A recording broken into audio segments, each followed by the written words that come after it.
నమస్తే అందరికీ. ఆంధ్రప్రదేశ్ రాష్ట్రంలో చాలా చోట్ల చాలా సెంటర్లలో పట్టణాల విధానంలో అడ్డా కూలీలు, చాలా చోట్ల ఫ్యాక్టరీలలో, కొన్ని చిన్న చిన్న పరిశ్రమలలో హమాలీలు, మూటలు మోసేవాళ్ళు హమాలీలు. అడ్డా కూలీలు అంటే గుంతల పని, మట్టి పని, బేల్దారుల పని, ఈ విధంగా భవన కార్మికులుగా పనిచేసే కొంతమంది అప్పటికప్పుడు ఆ రోజు కూలీ చేసుకుంటూ జీవనం సాగించే వ్యక్తులు చాలామంది ఉన్నారు. వీళ్ళను అడ్డా కూలీలు అంటారు చాలా చోట్ల. అదేవిధంగా హమాలీలు ఇప్పటికి కూడా గత కొన్నేళ్ల నుండి హమాలీలుగా మూటలు మోసుకుంటూ జీవనం సాగిస్తున్నారు చాలామంది.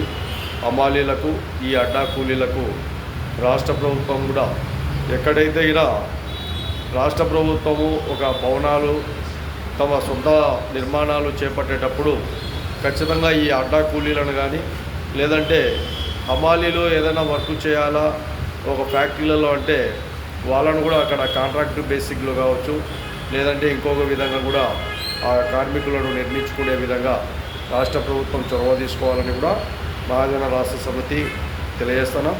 కాబట్టి రాబోయే కాల భవిష్యత్తులో ఖచ్చితంగా రిక్షా కార్మికులకు, అడ్డా కూలీలకు, అదేవిధంగా హమాలీలు మూటలు మోసే వ్యక్తులకు వీరందరినీ ఒక తాటిపైకి తీసుకొచ్చి రాష్ట్ర ప్రభుత్వం ఖచ్చితంగా వీరందరికీ కూడా ఒక న్యాయపరమైన విధానాలతో సహాయ సహకారాలు అందించే విధంగా రాష్ట్ర ప్రభుత్వం చొరవ తీసుకునే విధంగా మా ఉద్యమాలు, పోరాటాలు వాటి గుణంగా రాష్ట్ర ప్రభుత్వాలు వీళ్లకు సాయం చేసే విధంగా కూడా మా పోరాట పటిమ ఉంటుందని కూడా రాష్ట్ర ప్రభుత్వానికి తెలియజేస్తున్నాం.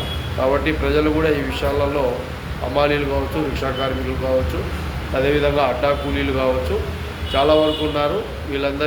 వీరందరూ కూడా కొంతవరకు ఈ మెసేజ్ చూస్తే నేను నెంబర్లు కూడా ఇస్తాను, మీరు కాంటాక్ట్లో ఉండాలని కూడా మరీ తెలియజేస్తాను.